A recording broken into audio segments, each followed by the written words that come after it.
get hit. All right, welcome back here. Actually, I was just talking with the one and only Joan Lunden. She's in our studio this morning, one of America's most recognized and trusted TV personalities. I can't believe that I'm interviewing you. But you actually, you're talking about it's kind of a local place. It's called A Place for Mom this morning, which is based here in Seattle. We were just having a really interesting conversation about how the kids in the family, we become the caretakers after a while. Yeah, it's you know, it's interesting because we grow up, we're kids, and we go off to college, we learn to live on our own, Exactly. and then we get married and we learn to live with someone else, we become parents. These are all really easy transitions, but the day that you become the parent to your parent, it's just it's a weird switch. Yeah. And consequently, people just don't want to think about it. So Right. they don't have a family meeting, they don't have a plan in place, and all of a sudden you wait till you get that crisis call. Yeah. And it's not the time that you want to be thinking about everything. No. And this happened to me. My mom's 94, and I did this, what everybody else does. I didn't have a plan in place. I kind of stuck my head in the sand. And then all of a sudden, you're thrown into this world of senior care, and you really don't know anything. There's so many questions. Oh, there's so many questions, and I did it all the wrong way. And at one point, I said, you know something? I'm in a position to actually take this and do something good with it and help other people not have to have such a tough time with this. Yeah. Because this is one of the most vulnerable times of our life. Right. You know, most of us were accomplished at our jobs, at taking care of our families, whatever it is, and then all of a sudden you get put in this position. Kind of like a whirlwind. It's a whirlwind, it's a whole, I think there's this myth that as soon as your parents can't live on their own anymore, they're going to a nursing home and that means they're going to die.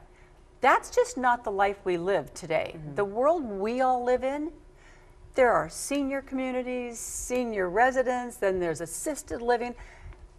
You know, there could be 30 years from the time they retire to the time that they die. And it's a long time, and a lot of people haven't financially planned for that. Absolutely. And there are Americans all over this country. There's 76 million people in this country that are dealing with this. Oh, wow. And a lot of them are dipping into their own retirement savings to pay for their parents. Which is what you shouldn't do. Which is what you shouldn't Yeah. do, but they're just doing whatever it takes, you know, to take care of mom and dad. And so this was very organic that I became involved in A Place for Mom, which is a Seattle company. Yeah. Started right here.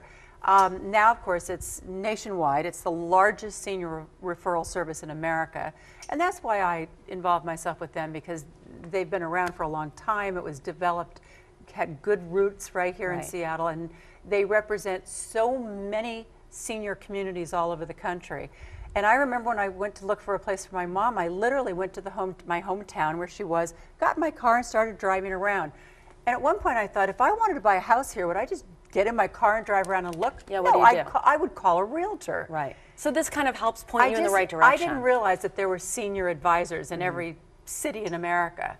And so when I learned that, and I came on board with this company a couple of years ago, and it's really, they brought me on board to help get the word out that you need to prepare for this. You should be preparing for this. I know, and we were just talking about that too. You have to start thinking about this. You have a family meeting, you bring your siblings in on it. If there are siblings, you start the discussion with your parents.